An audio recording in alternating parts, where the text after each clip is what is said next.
Bien amigos, hoy es 13 de agosto de 2018. Ok, segunda sesión en este tema de las reglas probatorias de las pruebas periciales. Para ello, pues entonces, recuerden la sentencia 5637 del 10 de julio de 2018, con ponencia de la autora Patricia Salazar Cuellar. Y acá en el recuadro izquierdo pues aparece el catálogo de la jurisprudencia en la cual se refiere a esta misma decisión, una compilación de jurisprudencia. Si bien es cierto, el tema es el de los delitos sexuales que se cometen en menores de edad y las reglas probatorias en relación con ello, pero les decía que esto en el manejo de la prueba pericial es supremamente importante esta decisión, porque pues hace una apreciación la misma Corte Suprema de Justicia que hoy por hoy pues es una recomendación que se les manda claramente al Poder Judicial. Bueno, antes de ello pues centrándome ahí, aparece en la parte central qué es lo que el juez debe tener en cuenta en relación con la prueba pericial. Debe identificar y comprender la regla que permite el entendimiento de los hechos. Segundo, ser consciente del nivel de generalidad de las mismas y de su aceptación en la comunidad científica. Tercero, comprender la relación entre los hechos del caso y los principios que le ponen de presente. Y por último, puede llegar a una conclusión razonable sobre el nivel de la probabilidad de la conclusión. Y entonces allí en este acápite último sobre el tema de la probabilidad, pues es el mismo artículo 417, pues recordemos que aquí se marcan unas pautas del interrogatorio a los peritos, arrancando pues con el tema de la idoneidad del mismo. Y dice pues, después de hacerse énfasis en el interrogatorio sobre el tema pues el de la idoneidad, el 417, se aborda el asunto de los principios científicos, técnicos o artísticos en los que se fundamenta sus verificaciones o análisis y el grado de aceptación. Sobre los métodos empleados en las investigaciones y análisis del caso, y sobre si en sus exámenes o verificaciones qué técnicas utilizó, si de orientación, probabilidad o de certeza. De acuerdo con ello, es que el juez entonces entrará a evaluar, a hacer sus conclusiones al tomar pues la decisión final. Y ello se complementa con el tema del artículo 422, que trata sobre la admisibilidad de publicaciones científicas y de prueba novel. Para que una opinión pericial referida a aspectos noveles del conocimiento sea admisible en el juicio, se exige como requisito que la base científica o técnica satisfaga alguno de los siguientes criterios. Primero, que la teoría o técnica subyacente haya sido o pueda llegar a ser verificada. Segundo, que la teoría o técnica subyacente haya sido publicada y haya recibido la crítica en la comunidad académica. Y tercero, que se haya acreditado el nivel de confiabilidad de la técnica científica utilizada en la base de opinión pericial. Y cuarto, que goce de aceptabilidad en la comunidad académica. Hoy me voy a referir al asunto de la prueba dactiloscópica. Vamos a cogerlo de ejemplo para referirme no tanto a los hechos jurídicamente relevantes en cuanto a la autoría o participación, sino ubicándolo más bien en los hechos indicadores, o sea, los indicios. Dentro de todo el arsenal probatorio, dentro de todos los insumos que entran al juicio, pues la Corte ha venido precisando pues que esos en el escrito de acusación se refiere a hechos jurídicamente relevantes, o pueden ser también hechos indicadores, y también el tema de los medios de prueba. Antes de abordar el tema, pues también recordemos que el artículo 381 del Código de Procedimiento pues tiene una tarifa legal negativa o menguada, que es el valor de la prueba de referencia, que no se puede dictar sentencia condenatoria única y exclusivamente con esa prueba de referencia. También hay que hacer énfasis que en materia, para dictar sentencia condenatoria, pues se podría hacer si se tiene prueba de referencia, pero súmele hechos que tengan en conocimiento, obviamente en conocimiento directo como pruebas, testigos directos, un ejemplo. O también esto puede ir acompañado la sentencia condenatoria de prueba de referencia más hechos indicadores, o lo que se conoce como indicios. Les decía que hay un radicado 24468 del 2006 del magistrado Edgar Lomana, manejó el tema de los indicios. Entonces, si se puede dictar sentencia condenatoria con hechos indicadores o indicios, ¿por qué razón entonces no? Pues con más razón pues puede hacerse con prueba de referencia y sume hechos indicadores. Claro, toda investigación le apunta a que entre al juicio hechos jurídicamente relevantes demostrados a través de testigos directos, peritos, etcétera, pero pueden también ingresar insumos de hechos indicadores. Entonces, un ejemplo, así arrancamos con ello. Las huellas dactilares que se encuentran cuando se hace la inspección en el lugar de los hechos o en el lugar en donde se ha cometido el respectivo crimen. Y aquí entonces vamos a abordar todo el asunto de la cuestión técnico-pericial, técnico-científica, que acompaña ese informe de pericial, la opinión pericial más la opinión la conclusión técnico-científica, y además de ello pues la conclusión, teniendo en cuenta de que el método que se utiliza ha sido reconocido en la comunidad científica, su nivel de confiabilidad, y además de ello con qué grado de técnica se utilizó, si fue de orientación, de probabilidad o de certeza. Entonces, refiriéndome a las huellas, por ejemplo, huellas encontradas en la escena del delito. Entonces, en el arma, el cuchillo con el cual se le produce Pedro la muerte a Juan. No fue cogido en flagrancia, a Pedro se le coge huyendo de la escena del delito. Pero cuando se entra al lugar del crimen, pues se encuentra, se acordona y se hacen los actos de investigación y se encuentra el arma homicida, y en ella aparecen las huellas dactilares. Pues si bien es cierto allí, eso sería un hecho indicador, más por sí solo pues no nos daría obviamente a llegar a dictarse sentencia condenatoria. Pero cojamos el tema pues para explicar lo de la prueba pericial, su base técnico-científica, su nivel de confiabilidad y si es aceptado en la comunidad científica. Entonces, aquí encuentro un artículo que data de por allá de 4 de junio de 1995. Esto lo tenía guardado. Ahora que voy a revisar el tema, pues se trata sobre huellas dactilares, el jeroglífico de la vida. Se dice que no hay dos impresiones digitales iguales entre los 5.000 millones de habitantes del planeta. Las huellas de los niños pueden revelar la tendencia a sufrir ataques cardíacos, incluso. Lectores dactiloscópicos electrónicos, novedad que pronto se impondrá. Hoy por hoy, con la tecnología que ya usted va a la notaría y entonces cualquier documento aparece la huella dactilar. Si usted va a colocar un giro en cualquier entidad, pues le exigen entonces la huella dactilar. Hoy por hoy, hasta para todas aquellas diligencias que se van a hacer, el tipo de confiabilidad que se tiene es el de la huella dactilar. Leamos un poquito y entonces abordamos más el tema. Dice: las impresiones digitales, un rasgo único del cuerpo humano que permite diferenciar a una persona de otra con total certeza. No solo se emplean para identificar sospechosos y delincuentes, una técnica que por lo demás ha revolucionado la criminología y se perfecciona continuamente.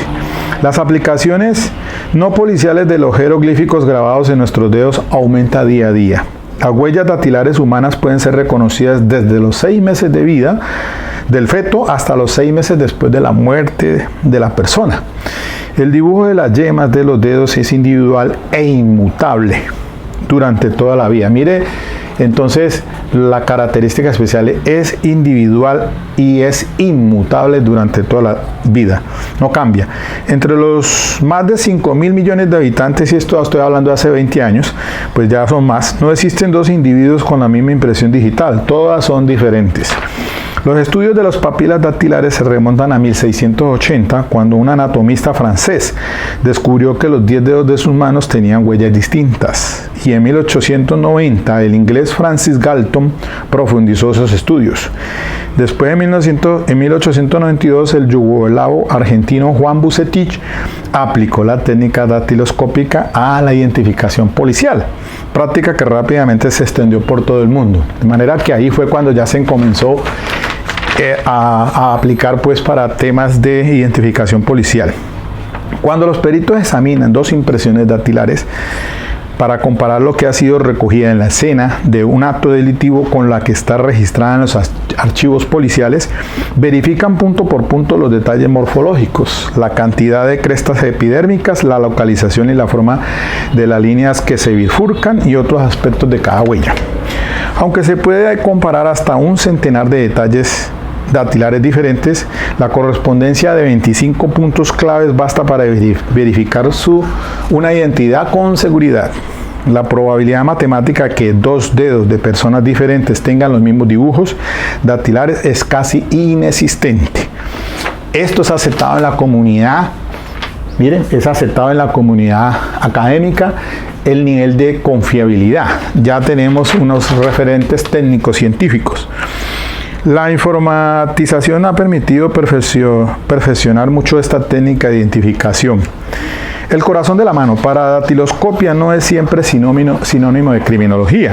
Las huellas digitales de un recién nacido pueden reflejar su propensión a sufrir determinadas dolencias cardíacas cuando sea adulto, según sugieren los trabajos de un equipo médico de la Unidad de Epidemiología del Consejo de Investigación Médica de Southampton en Gran Bretaña. Los investigadores han descubierto que los bebés de poco peso tienen una gran variedad de dermatoglifos o líneas en las yemas de los dedos comparados con los demás y han comprobado que poseen una mayor tendencia a la hipertensión que los adultos, por lo que su riesgo de padecer un ataque al corazón es mayor. Para comprobar esta hipótesis, científicos de la Universidad de Liverpool están estudiando las huellas dactilares de 400 niños nacidos hacia 1980, los cuales tuvieron un peso escaso o normal en el momento de venir al mundo. Si se confirma la teoría, mire, entonces ya aquí venimos en lo de el asunto de la prueba Nobel o a lo que se refiere el 422. Si se confirma la teoría, se habrá dado un gran paso en la lucha contra las enfermedades cardíacas, porque como afirma el responsable de la investigación, el Dr. Peter Pararó, con solo mirar las huellas dactilares de una persona seremos capaces de determinar un riesgo coronario, lo que actualmente requiere una serie de pruebas muy costosas y complejas. El diagnóstico dactilar precoz también permitiría mejorar la prevención. Yo no sé, sería bueno verificar este asunto al fin en que quedó, porque estoy hablando de 1995. Si hay publicaciones en torno a esto, y ya hablamos entonces de publicaciones y asuntos del prueba Nobel. Seguridad con mucho tacto. Además, las huellas dactilares pueden digitalizarse. No es un juego de palabras, sino el resultado de las investigaciones en seguridad electrónica que han originado un sistema que pondrá las cosas más difíciles a los delincuentes informáticos. Los expertos han descubierto que el código secreto con que un usuario retira el dinero de un cajero automático o la palabra clave con la que habitualmente se obtienen datos protegidos electrónicamente pueden perderse, falsificarse o robarse. Ello no sucede con las huellas digitales.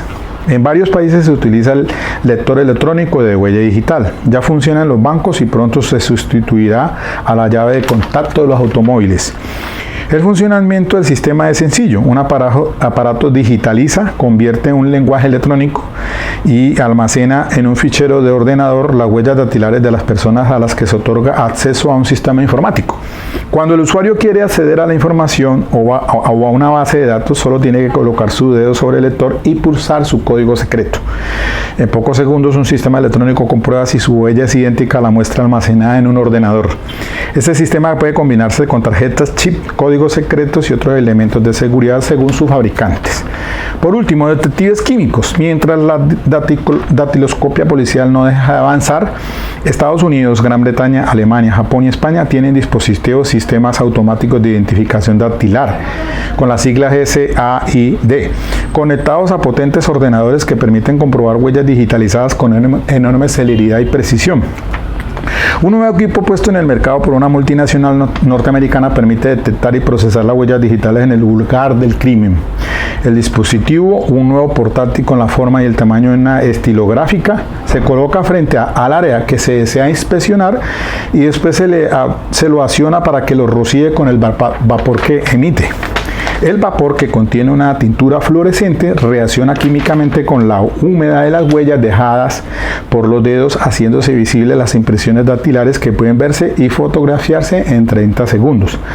Además, este sistema preserva las huellas para su análisis posterior. Los policías británicos tienen otro dispositivo de alta tecnología para encontrar rastros de huellas dactilares que escapan a los sistemas tradicionales, el Quasar. Este detective químico emplea una combinación de sustancias y luces de alta intensidad para rastrear impresiones en superficies que se consideraban imposibles, como determinados plásticos, papeles y maderas. Ya no hay pues ninguna huella invisible. Lo cual nos está diciendo entonces todo lo del artículo 417 en relación pues con el conocimiento científico, todo el nivel de confiabilidad que se tiene.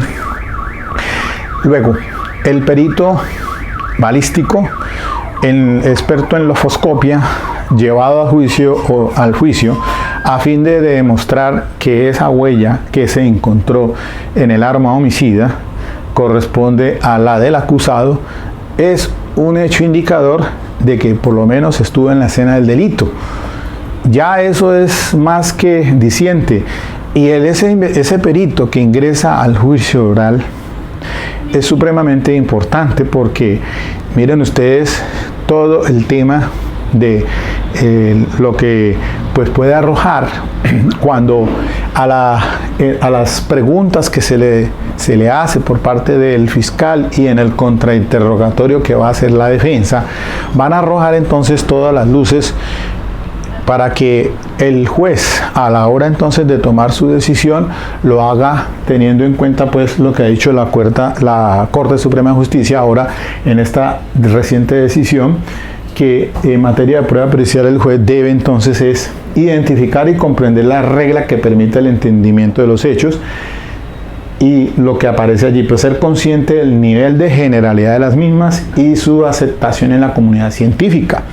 Para nadie es ya discutible ni puesto, no es irrefutable que esa huella, que si se determina pues de acuerdo a todos los pasos que se le hacen para determinar si corresponde a la del acusado, lo haría entonces, le da a los insumos al juez para considerar de que ese perito le está diciendo con un nivel de ya no de orientación ni de probabilidad, sino quizás de certeza, que es el punto más alto, acercándose pues para considerar de que es como en el ADN, por ejemplo, que es un mínimo rango de equivocación para determinar entonces que ese perito le está pues dando las razones para considerar entonces esos insumos a la hora que se va a dictar esa sentencia.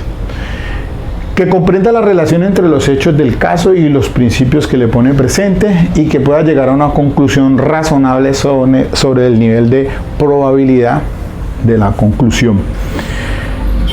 Allí, esto para complementar lo de la conferencia anterior que les decía, pues cuando estábamos les dije yo, ese perito experto en balística, y entonces el proyectil que se recupera de los hizo el médico legista y que luego entra en cadena de custodia y es enviado al balístico para que se haga un cotejo con el arma en la que esté involucrado. En este caso, ya diríamos, por ejemplo, un revólver, ya porque fue unos disparos con arma de fuego. Y al hacerse el cotejo, el perito, decíamos que también tiene un nivel de aceptación que si cuando se hace el cotejo, lo que es el rayado, y aquí tengo, por ejemplo, en este libro es de Maza Márquez, el general, que fue director del DAS, sobre manual de criminalística, y miren ustedes, por ejemplo, al cotejo que se hace el rayado del proyectil con el de prueba que se coge en el laboratorio del arma homicida, y le va a dar a usted unas características que le permiten con certeza establecer que ese proyectil que fue encontrado en los cuerpos de los CISO fue disparado por esa arma homicida, porque le está dando pues unos parámetros que, de acuerdo a la técnica científica, esto no tiene un nivel de aceptación, un grado de aceptación,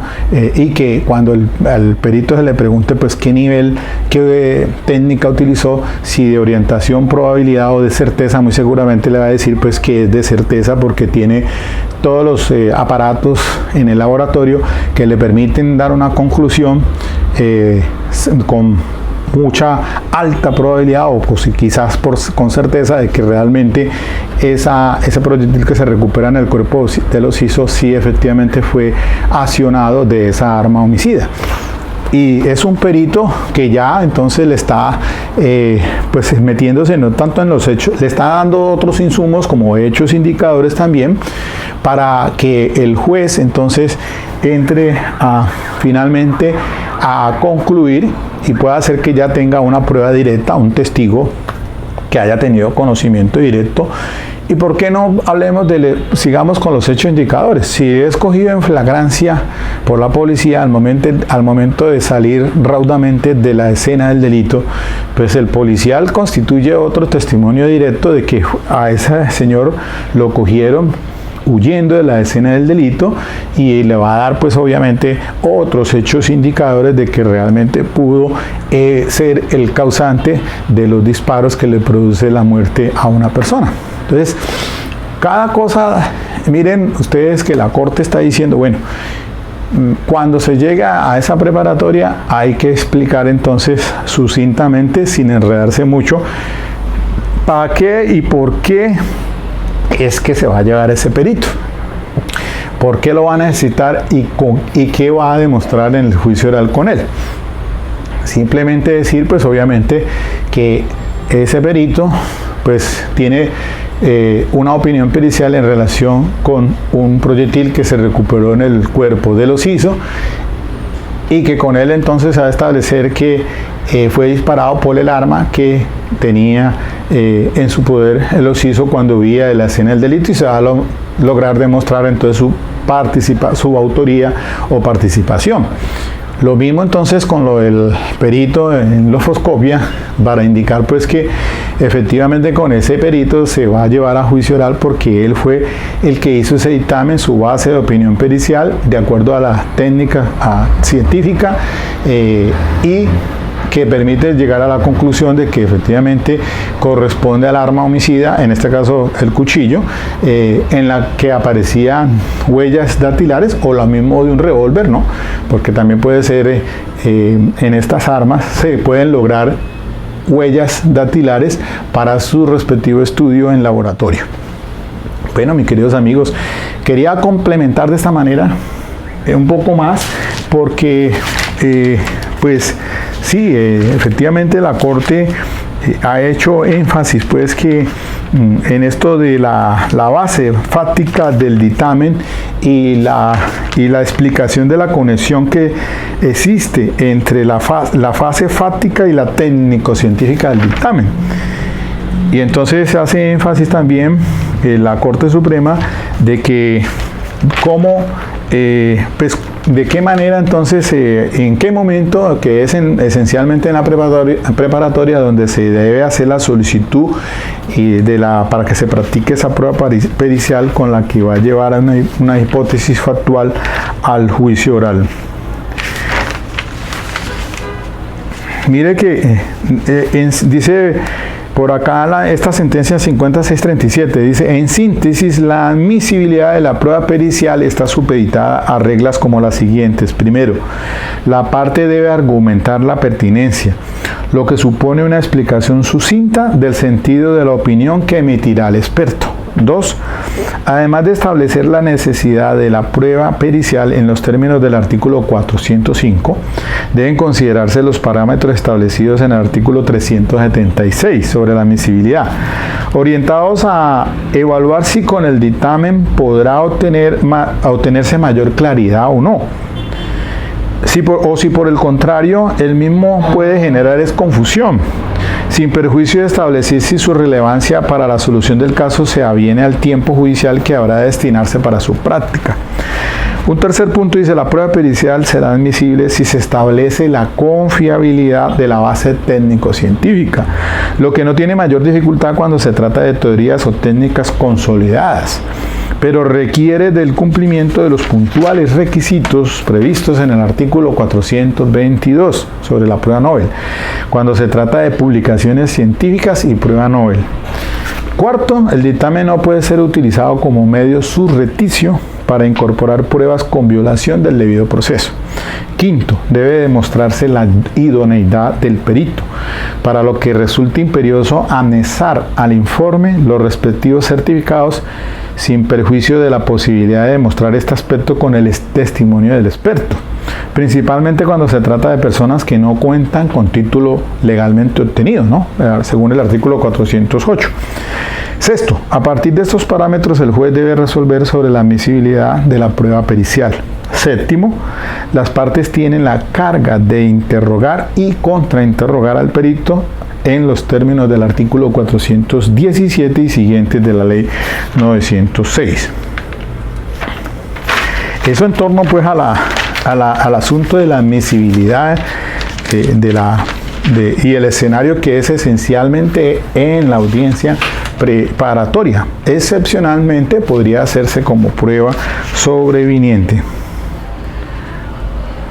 Mire entonces, en el ítem 6.2.5 de esta sentencia, pasos para la solicitud y práctica de la prueba pericial. Cuando la parte pretende utilizar dictámenes periciales para demostrar su hipótesis factual, debe tener claro los aspectos analizados en precedencia, en los que cabe resaltar lo siguiente. Primero, ¿cuál es la base fáctica del dictamen?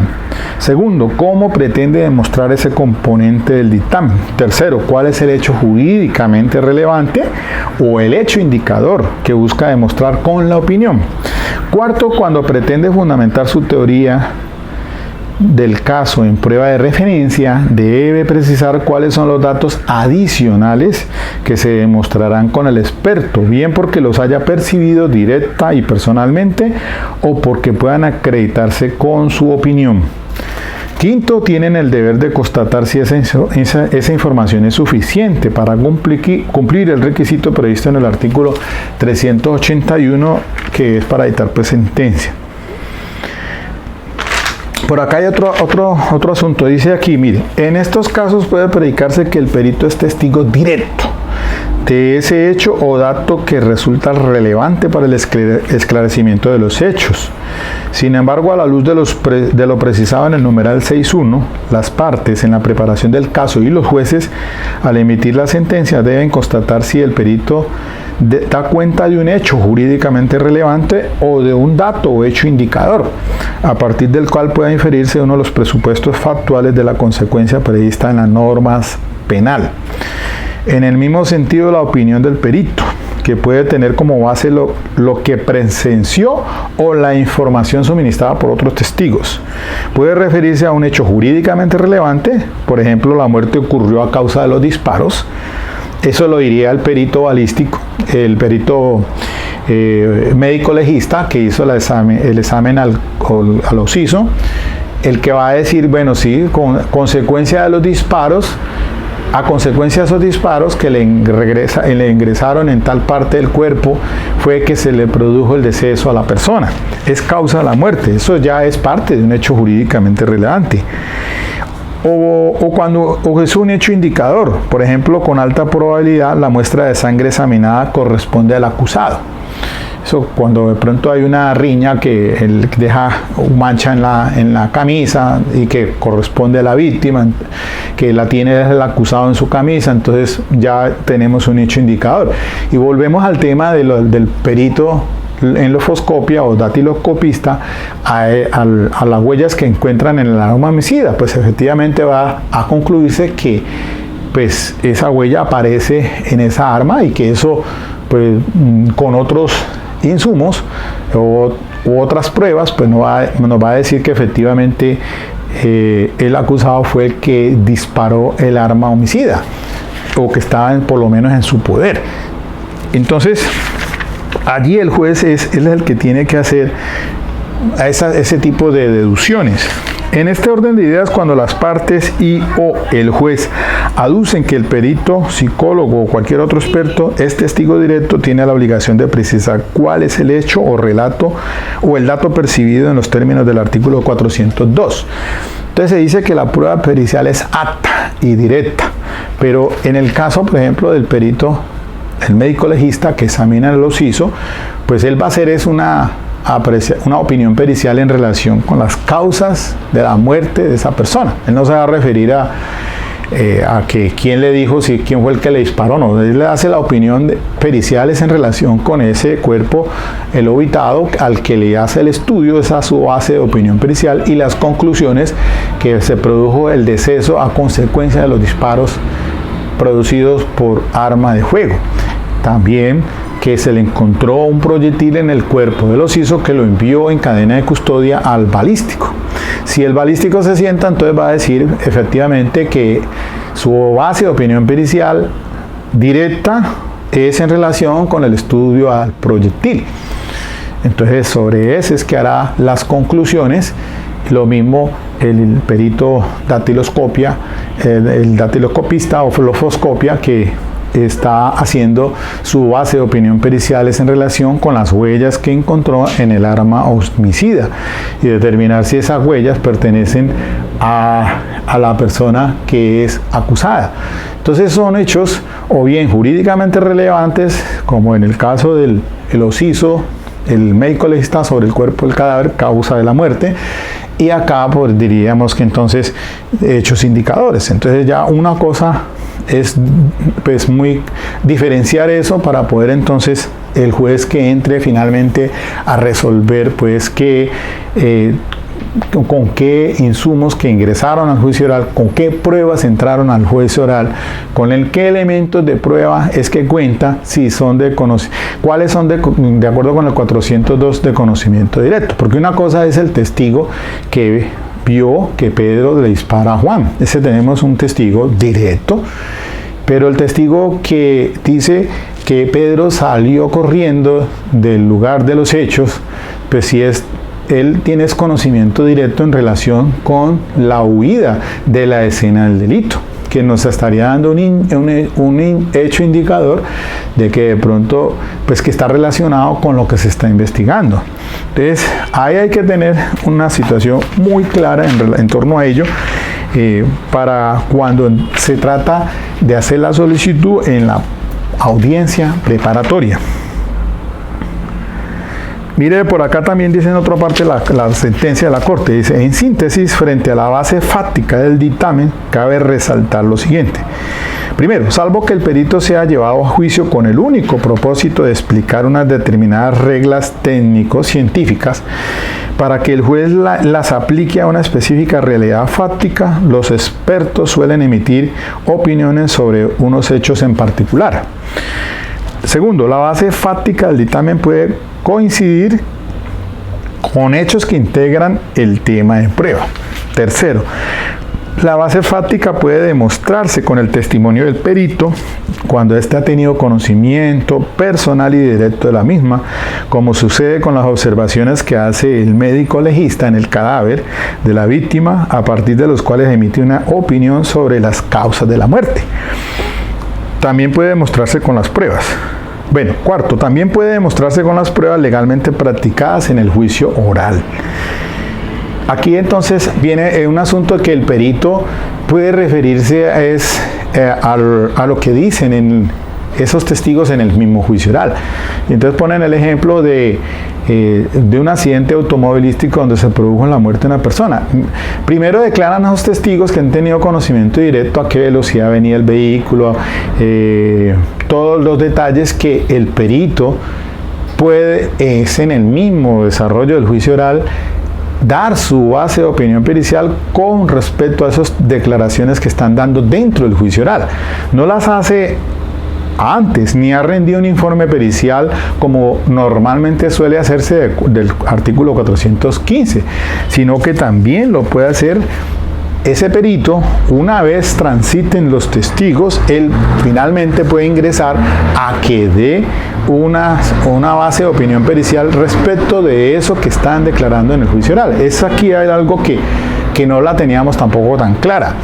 Entonces, una cosa es que el médico legista que le revisó el ociso, el cuerpo del cadáver, y hace su informe o protocolo de necropsia. Esa es la base de opinión pericial, y esa se descubre y se solicita en la audiencia preparatoria o 5 días antes de ingresar al juicio también se puede llevar. Y otra cosa diferente es que ese perito pueda dar una opinión pericial en relación con las declaraciones que ya se vierten en el mismo juicio oral. Quinto, el dictamen pericial no puede convertirse en un instrumento para incorporar de forma surrepticia pruebas inadmisibles o de cualquier otra manera, violatorias del debido proceso. Sexto, cuando el dictamen recae sobre unas declaraciones atinentes a los hechos que integran el tema de prueba y la parte pretende que las mismas sea valorada como soporte de su teoría del caso, no basta con solicitar el decreto de la prueba pericial, también debe solicitar la incorporación de declaración anterior al juicio oral según las reglas del debido proceso.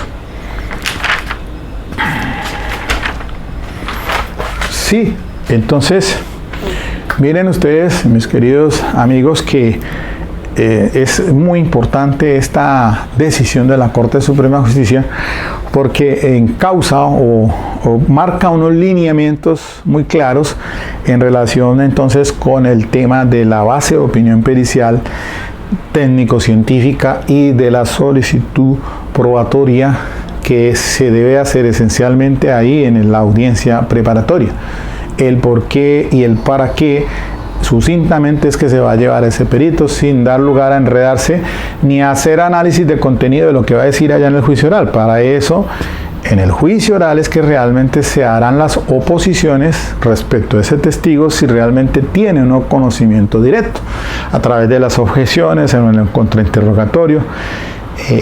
A fin de cuentas, el juez solamente pues decreta como pertinente y muy excepcionalmente podría inadmitirla por aquello pues de que sea confusa o porque sea dilatoria o no dé claridad al asunto o no sea acreditado la idoneidad como tal. Pero en esto les hacía énfasis que hay perito experto o que tiene el conocimiento y los estudios en el área, como hay otros que no son titulados, pero son expertos, a través de lo que les decía, pues de que las experiencias repetidas es que nos dan las habilidades. Es decir, hay personas que por el trasegar del oficio pueden tener esa experiencia, ese bagaje que le da que puede dar lugar a que se lleve en un determinado momento al juicio oral, y es allá, a través de esos créditos del mismo testigo, cuando se le preguntan, el que podrá decirse si es idóneo o no es idóneo en el arte o en el oficio o en la técnica. No hablemos de lo científico, sino porque recordemos que la prueba pericial, el principio de necesidad del 405 dice es en relación con temas científicos, artísticos, técnicos, artísticos o especializados. Ahí entonces es una gama amplia, no limitada, sino que hay aspectos que también pueden darse a que se soliciten en la preparatoria y se lleven al juicio oral para aclarar determinadas cosas. Entonces, creo que con esto pues le redondeamos el tema de la prueba pericial. No me resta sino de indicarles pues que tengan en cuenta esto que está diciendo la Corte Suprema ahora en este radicado reciente 5637 para entonces pues manejar más adecuadamente este asunto de las reglas probatorias de las pruebas periciales. para entonces en cómo hacemos y para qué. Esto no solamente es para la defensa, para la fiscalía dentro de sus teorías factuales, sino que la defensa también debe hacer lo propio.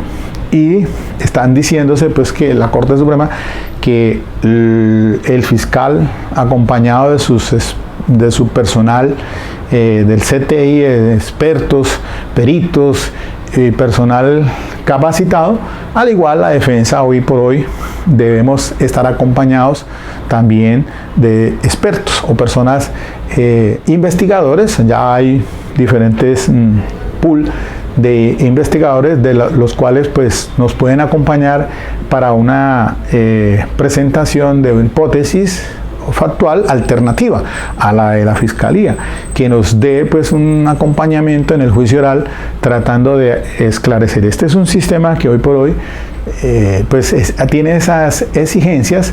La defensa técnica debe ser una defensa bien preparada, pero les decía yo que es necesario que el abogado en el área penal, pues no solamente nos especializamos en temas de dogmática penal, que pues obvio, eso es esencial también, penal general, penal procesal, sino también en el área de la criminalística, que es supremamente importante que el abogado conozca de todos estos temas, no solamente pues como una cultura general y amplia, sino que obviamente tenga la capacitación y la idoneidad para poder entonces en un determinado momento dar una misión de trabajo a sus investigadores por dónde es que puede realizar ese acompañamiento y llevarlo allá al juicio oral con toda la técnica, con evidencia demostrativa, bien organizado, y tratar entonces de plantear una hipótesis alternativa.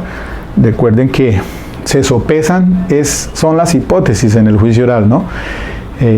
Normalmente, muchas veces dejamos que el fiscal pues vaya con su hipótesis y nosotros nos limitamos solamente a ejercer el derecho de contradicción o de confrontación del contrainterrogatorio, pero con más énfasis si tenemos una hipótesis factual para demostrar en el juicio, generar entonces la duda y podemos poder obtener entonces una decisión a favor de esta persona que está siendo llevada a juicio oral. Entonces quiero decirles pues que hoy por hoy, queridos amigos, pues tenemos que tenerla clara ya a más de 10 años de entrada en vigencia de la ley 906 de 2004. Todavía estamos dando palos por ahí, estamos saltando todavía la valla con inconvenientes, pero pues pienso yo que esto tiende a mejorar cuando la jurisprudencia, cuando la Corte de Cierre, que es la Corte Suprema de Justicia, sacan todas estas decisiones. Muy seguramente ya está planteándose reforma al Código de Procedimiento Penal para que el Congreso, entre ese poder de configuración, entonces haga ley lo que la jurisprudencia está aconsejando debido a esa casuística que se maneja cada vez que se llegan a la Corte Suprema de Justicia y todos estos casos. Bien, por decir un ejemplo, pues entonces la 5637, pues si bien es cierto, hace énfasis a las reglas probatorias, todo en materia de delitos de agresión sexual contra menores de edad. Y entonces allí tiene una problemática muy particular que la Corte ha venido diciendo. Y recordemos sobre todo el tema de la prueba de referencia, por dar un ejemplo, cuando la ley 1652 del 2013 fue la que hizo o introdujo unas modificaciones, le agregó al 438 como prueba de referencia a esas entrevistas a niñas y niños víctimas de delito sexual que se tengan como prueba de referencia, aun que vayan a juicio a declarar directamente en Cámara Gesell, se deben de tener en la preparatoria, solicitarse como esas entrevistas o declaraciones antes del juicio oral como prueba de referencia, por aquello que les decía y les explicaba en otra ocasión, que no vale la pena pues otra vez ahondar en ello, cuando el fiscal pues se queda corto, porque como el 381 le dice pues que no se puede condenar con pruebas únicamente en pruebas de referencia. Entonces ya la Corte en esta decisión marca unos lineamientos para que pues seguramente se encaminen por ese lado, sobre todo el asunto de la prueba anticipada en la que se puede ejercer. Eso es como someter al derecho de confrontación, de principio de mediación, y que haya pues ese escenario allí, sobre todo en estas clases de delitos contra menores de edad, para no revictimizarlos, que no se lleven al juicio oral y se tenga esa prueba, ya una prueba que ingrese al juicio oral preconstituida con otros material probatorio para poder entonces llegar a esas decisiones, toda vez que prima el principio de pro infans y que los menores pues deben de ser menos revictimizados, sino esas entrevistas que se hagan una, si acaso 2 veces, pero no llevarlos a exponerlos al juicio oral. Bueno, mis queridos amigos, esto quería complementar en estos 45 minutos académicos. Bueno, y gracias por esos comentarios que me hacen ustedes allí. Les ha gustado, este capítulo anterior fue muy bueno, ilustrativo. Recuerden, este canal pues simplemente es socializar temas. Me parece a mí que es una labor que me gusta. Yo pues no soy docente en ninguna parte, pero este es mi espacio aquí. Leo la jurisprudencia, soy defensor público en infancia y adolescencia aquí en Cali hace 4 años, y esas experiencias repetidas le dan a uno las habilidades. Así lo he dicho varias veces, insisto, hay que meterse, irse allá. Usted, joven estudiante que está terminando su carrera, muchos sé que me siguen aquí en este canal y se inspiran y dicen, bueno, gracias Miguel por darnos a conocer y socializar esos temas. De veras que yo lo hago de corazón, esto no es con fines lucrativos ni más faltaba. Ok, hasta la próxima.